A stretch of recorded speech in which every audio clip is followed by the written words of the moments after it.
Okay. Ano lang natin, check lang natin very very quick kasi merong statement si si OSG Berberabe. Solicitor General Darlene Berberabe. Ayan. Eto si Madam, okay? Yan na lang natin yung ano niya, i-keme lang natin yung kanyang posesyon. Sabi ni Ma'am ni OSG Berberabe, a fugitive from justice is a person who attempts to evade law enforcement by fleeing the jurisdiction. It is not only limited to crossing national borders but extends to any deliberate effort to place oneself beyond the reach of lawful judicial process. Clearly, a person who evades arrest and refuses to submit himself to lawful authorities should not be allowed to seek protection from the courts. To allow otherwise would create a situation where an accused may defy law while selectively invoking judicial processes and when beneficial to him. Merong ganong statement si Solicitor General Berberabe and pertaining to Bato. And it means ito rin yung position ng ito rin yung position ng state. Ito rin yung position ng gobyerno ni Bongbong Marcos. Ang problem kasi dito, madam, you assume that the ICC has jurisdiction. Yung jurisdiction issue na yan, okay? It is something that has to be clarified first, no? Hindi naman settled yan eh.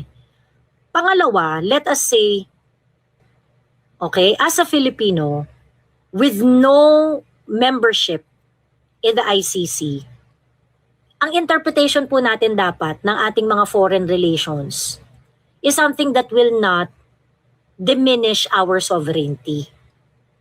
That is the first responsible of any lawyers, I think. So nakakalungkot sa totoo lang, wala ako talagang respeto sa kahit sinong abogado who are going to argue that the ICC warrant of arrest is a valid warrant of arrest. Pagkatapos tinuturing niya ng fugitive si Bato. Tinuturing niya ng fugitive si Bato. Madam, that is why lawyers are lawyers eh. Because you're supposed to explain to us the technicality of this kind of things.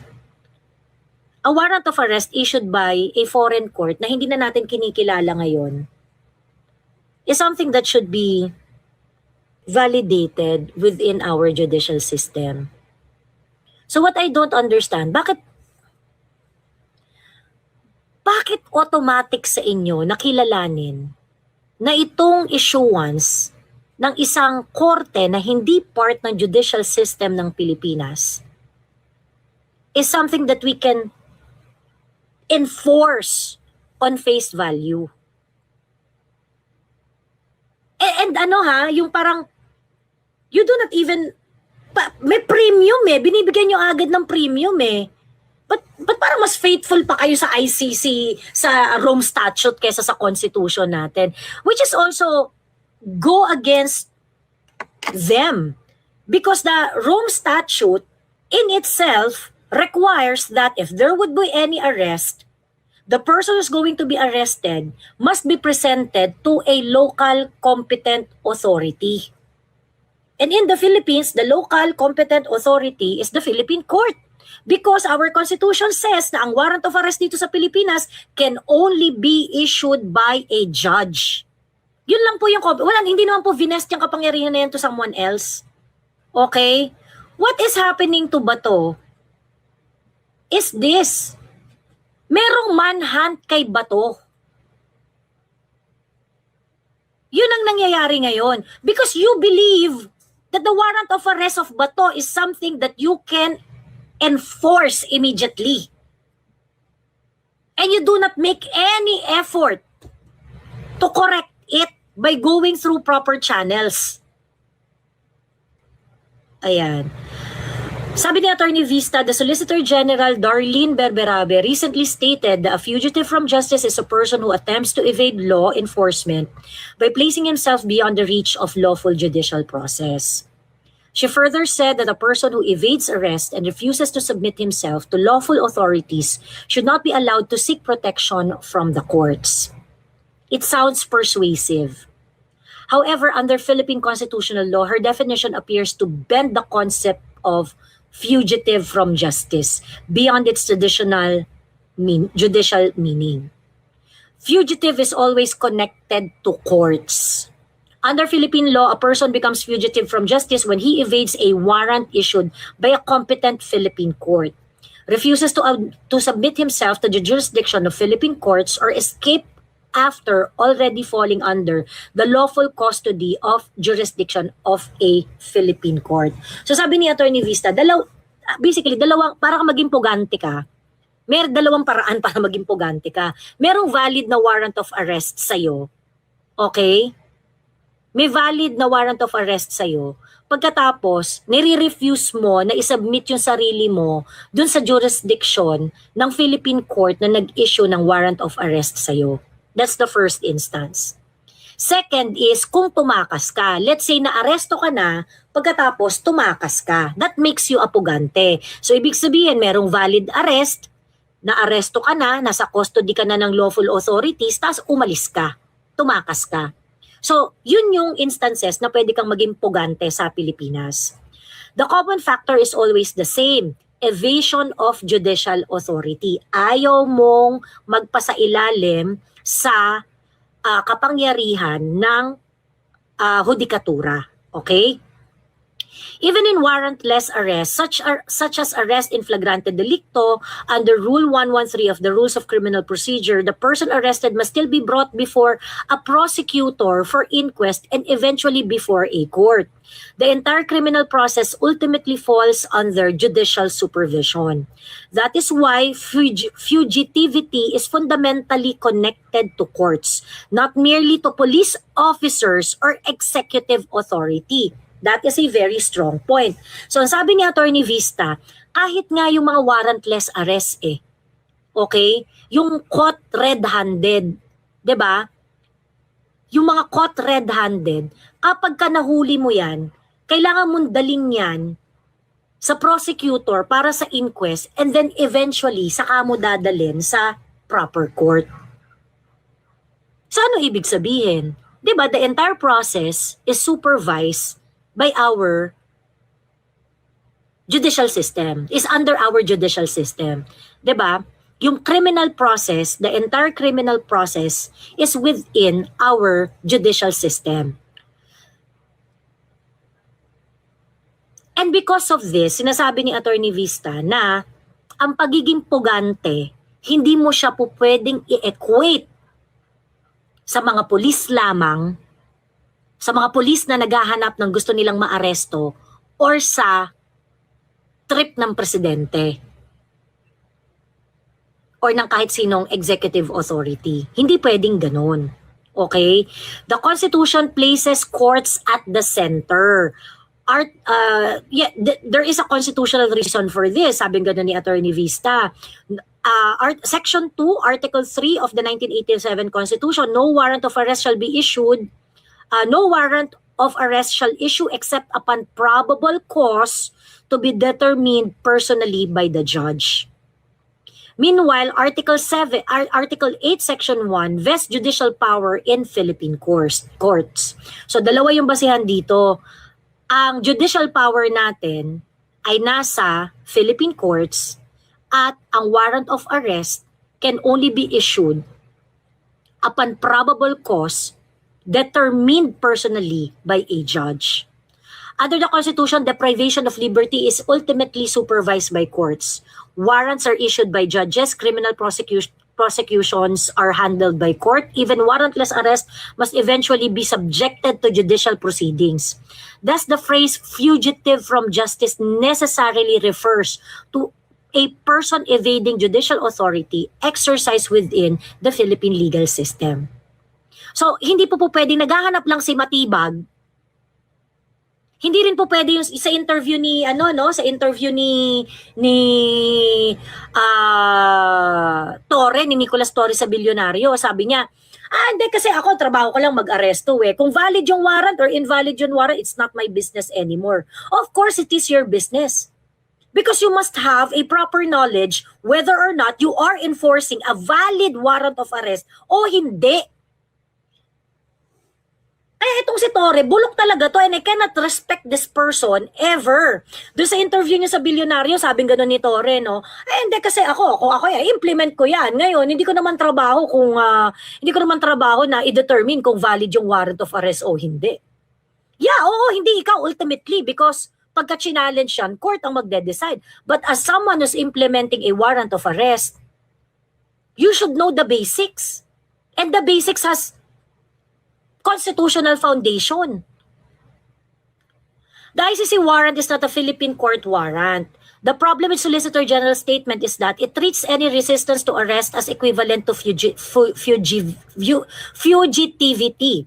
That is not the correct constitutional framework. In the present controversy, the warrant being discussed did not come from the Philippine court. It came from the ICC. Likewise, the person involved was not allegedly committing a crime in flagrante delicto at the time of arrest.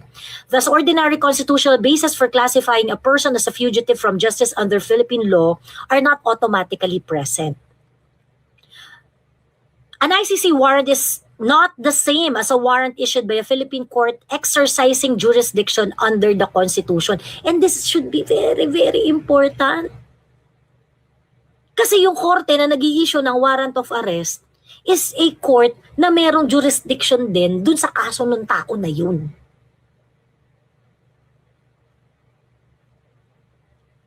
Itong ICC, wala siyang jurisdiction sa atin. 'Di ba?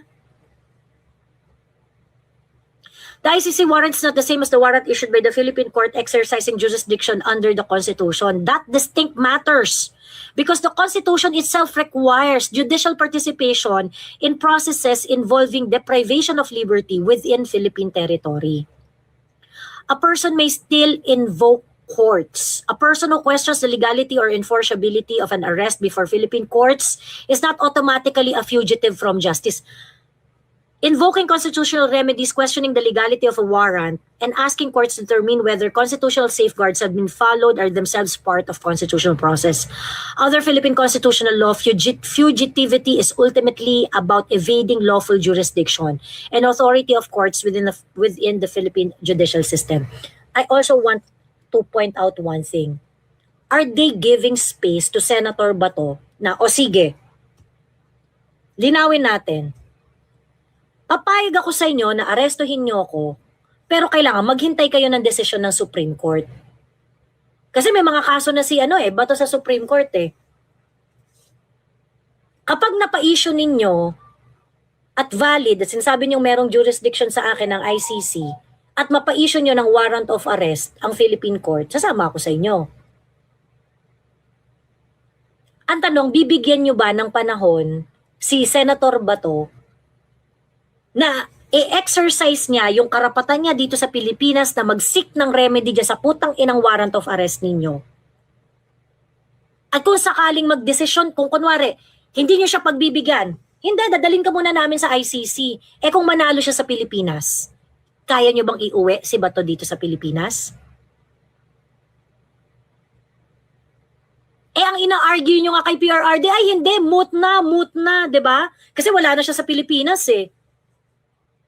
Which I believe it shouldn't be a defense. I have no respect to those people who are saying na na mutin academic na daw yung kay PRRD. No, of course not.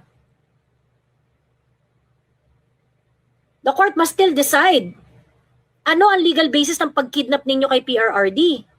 Para matawag natin hindi kidnapping yung ginawa nyo kay PRRD, ano ang legal basis niyan? Mag-explain kayo. At kung wala kayong maibigay na legal basis dyan, you have to do everything within your resources to bring PRRD back home. Law student ka or abogado ka, meron kang oath na dapat yung interpretation mo sa mga batas or sa kahit anong bagay na legal sa buong mundo is something that will not be detrimental to our Constitution.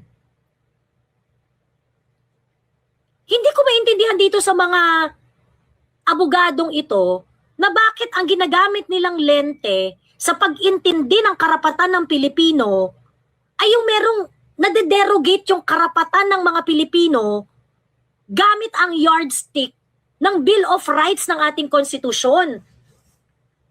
And for me, this is something that is really, really scary. This is worrisome. And I think the Supreme Court should be worried. Kasi dapat walang debate dito eh. Dapat ang yardstick natin dito ay pagprotekta dun sa karapatan ng Pilipino na pinoprotektahan ng 1987 Constitution. And I have no respect to any legal law practitioners who would insist that they should interpret things that way.